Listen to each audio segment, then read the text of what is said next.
வாங்க இன்னைக்கு கருப்பு உளுந்தில் அடை எப்படி செய்கிறதுன்னு பார்க்கலாம்.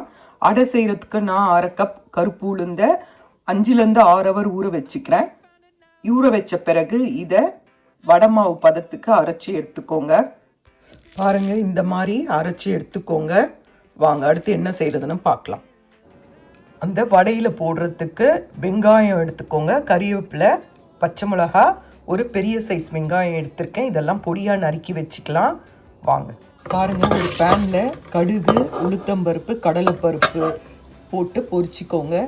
இப்போ நாம் நறுக்கி வச்சுருக்க அந்த பொருளெல்லாம் இதில் சேர்த்துறோம். இப்போ நறுக்கி வச்சுருக்க வெங்காயம், பச்சை மிளகா, கறிவேப்பிலெல்லாம் சேர்த்துருங்க. இது கொஞ்சம் நல்லா வதக்கிக்கோங்க.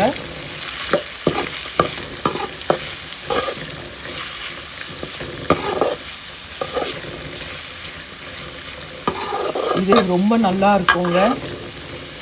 சிலர் இதை பார்த்தாலே இது வானான்னுவாங்க. ஆனால் இதை சாப்பிட்டு பார்த்தீங்கன்னா அவ்வளோ நல்லாயிருக்கும். நல்லா கிறிஸ்பியாக ரொம்ப அருமையாக இருக்கும்.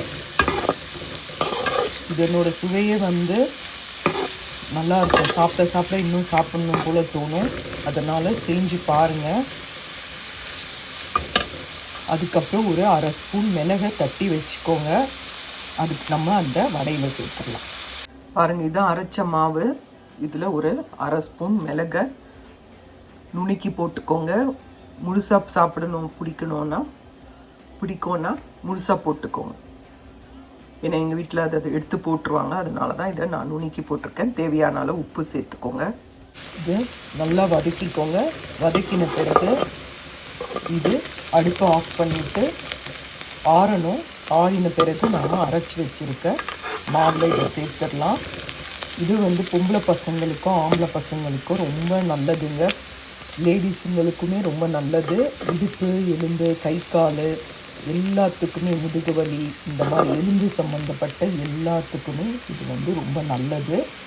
அதனால் இதை நீங்கள் செஞ்சு கொடுங்க. ஒரு சனிக்கிழமை அந்த மாதிரிலாம் செஞ்சு கொடுங்க. இதில் போட்டு இதை நல்லா பிசைஞ்சிக்கோங்க. நல்லா பிசைஞ்சிட்ட பிறகு வாங்க காட்டுறேன். பாருங்க, கையை தண்ணியில் நனைச்சிட்டு இதை நல்லா மெலிசாக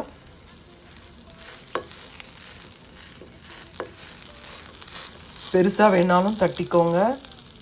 இல்லை சின்ன சின்னதாக செய்கிறதா இருந்தாலும் செஞ்சுக்கலாம். நல்லா மெலிசாக தட்டுங்க. அப்போ தான் சாப்பிட்றதுக்கு ரொம்ப நல்லாயிருக்கும். இதை சுற்றிடும் எண்ணெய் விட்டுருங்க. நான் இதில் இன்னொன்றுமே தட்ட போகிறேன். 2ஆக தட்டி போட போகிறேன். கையில் தண்ணி தொட்டு பண்ணுங்க. அப்போ தான் இது நல்லா மெலிசாக வரும். பாருங்கள், திருப்பி போட்டுட்டேன். மீடியம் ஃப்ளேமில் வச்சுட்டு செய்யுங்க. நான் பாருங்கள் இன்னொன்றும் செஞ்சுட்டேன். இதை நீங்கள் ஈவினிங் ஸ்நாக்ஸாகவும் இல்லை மார்னிங்கில் பிரேக்ஃபாஸ்ட்டாகவும் சாப்பிட்லாம். இது நல்லாயிருக்கும். மீடியம் ஃப்ளேமில் வச்சு செஞ்சிங்கன்னா நல்லா வேகும். பாருங்கள், ரெடி ஆகிடுச்சு. பாருங்கள், நல்லா சூப்பராக கிறிஸ்பியாக நல்லா இருக்குங்க. செஞ்சு பாருங்கள், நல்லா டேஸ்ட்டாக இருக்கும்.